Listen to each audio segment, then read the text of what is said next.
আসসালামু আলাইকুম। আমার হাতে যে মোবাইল ফোনটা দেখতেছেন, এই মোবাইল ফোনটার সমস্যা চার্জিং আইসি পরিবর্তন করে দেবো। চার্জিংয়ের সমস্যার সমাধান করে দেবো। এটা কিভাবে দেবো, কিভাবে হবে, ভিডিওটা কেটে কেটে না দেখে ভিডিওটা সম্পূর্ণটাই দেখুন। এই ধরনের সমস্যা আপনার আমার হলে ভিডিওটা দেখে থাকলে হয়তো বা উপকারে আসতে পারে।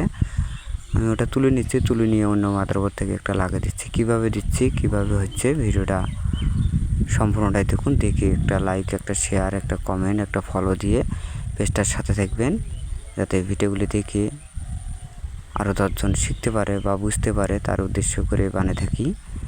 আমি ওটা তুলে নিচ্ছি, তুলে নিয়ে নতুন একটা অন্য মাদারবোর্ড থেকে লাগিয়ে দিচ্ছি। ভিডিওটা কেটে কেটে দেখবেন না, হয়তো বা আপনারা কিছু শিখতে পারবেন না। আমি ওটা তুলে নিলাম, তুলে নিয়ে আপনাদেরকে দেখাচ্ছি 6 পেনের চার্জিং আইসি। আমি অন্য মাদারবোর্ড থেকে একটা চার্জিং আইসি নিচ্ছি, নিয়ে লাগিয়ে দিয়ে আপনাদেরকে দেখাচ্ছি। ভালোভাবে সোল্ডারিং করে নেব।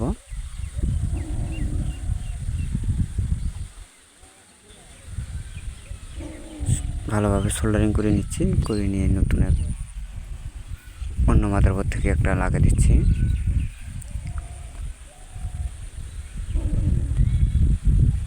বাতির আঙ্গুলে আমি সরাই নিচ্ছি সোল্ডারিং করে। কাজগুলো খুব সতর্ক সহিত করব। আশপাশ কানেক্টার আছে, মাউথপিসের লাইন আছে, সেভাবে কাজগুলো করব।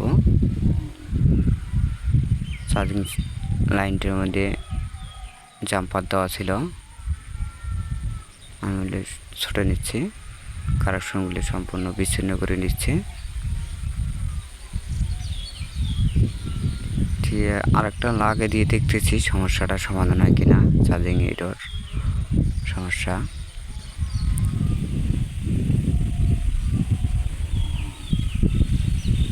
ভালোভাবে সোল্ডারিং করে নিচ্ছি। আরেকটার সাথে যেন না লাগে, লাগলে হয়তো বা চার্জিং আইসি কাজ করবে না। ভালোভাবে সোল্ডারিং করে নিলাম, করে নিয়ে আরেকটা বসে দিচ্ছি। খুব সতর্ক সহিত কাজটা করব, যাতে আঁকা বাঁকা যেন না হয় বা কানেক্টার যেন পুড়ে না যায়। আশপাশে রেজিস্টার ক্যাপাসিটার আছে, এগুলো যেন রিমুভ না হয় বা ক্ষতিগ্রস্ত না হয়। আমি সমানভাবে বসে দিলাম, বসে দিয়ে হিট দিয়ে দিচ্ছি, দিয়ে আবার পরিষ্কার করে নিচ্ছি। পরিষ্কার করে নিয়ে ভোল্টেজটা মেপে দেখতেছি সমস্যাটার সমাধান হলো কিনা, সেটাও দেখাচ্ছি। লাগানো শেষ। আমি ভোল্টেজটা মেপে নিচ্ছি, নিয়ে দেখতেছি ভোল্টেজটা ঠিকঠাক মতন ঢুকল কিনা। চার্জের কানেকশন দিলাম।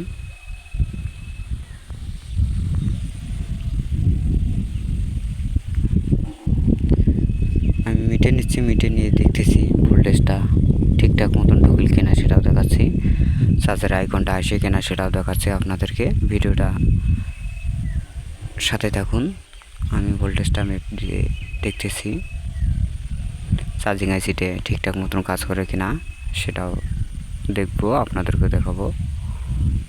ভোল্টেজটা ঢুকে গেছে, 4 ভোল্ট ঢুকে গেছে।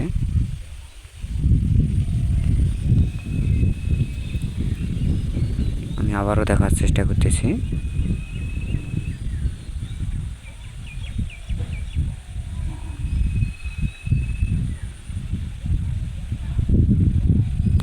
আমি মাদারবোর্ডটা ফিটিং করে নিয়ে ব্যাটারি কানেকশন দিয়ে দেখতেছি চার্জের আইকনটা আসে কিনা।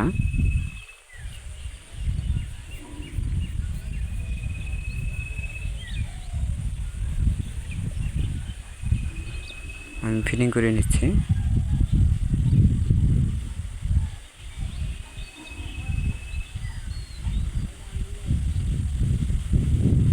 আমি ফিটিং করে নিয়ে চার্জের আইকনটা আসে কিনা, সেটাও দেখাচ্ছি আপনাদেরকে।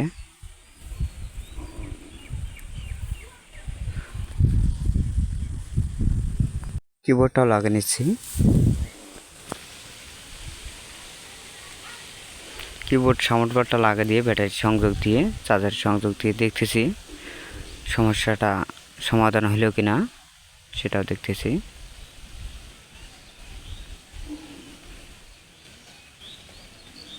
চার্জিং এরর সমস্যাটা দেখা কিনা সেটাও দেখতেছি।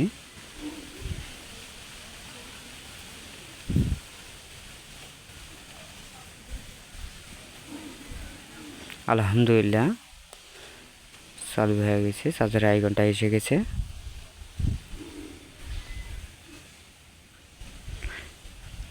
কিছুক্ষণ ওয়েট করব, ওয়েট করে দেখতেছি আগের সমস্যাটা সমাধান হলো কিনা সেটাও দেখাচ্ছি।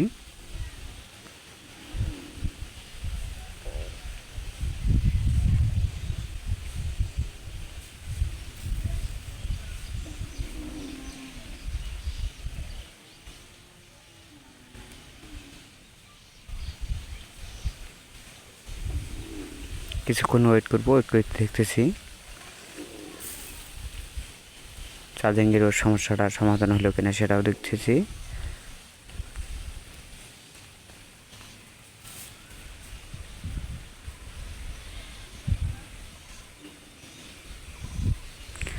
এই ধরনের নতুন নতুন ভিডিও পেতে পেজটার সাথে থাকবেন। ভালো থাকবেন, সুস্থ থাকবেন। আল্লাহ হাফেজ।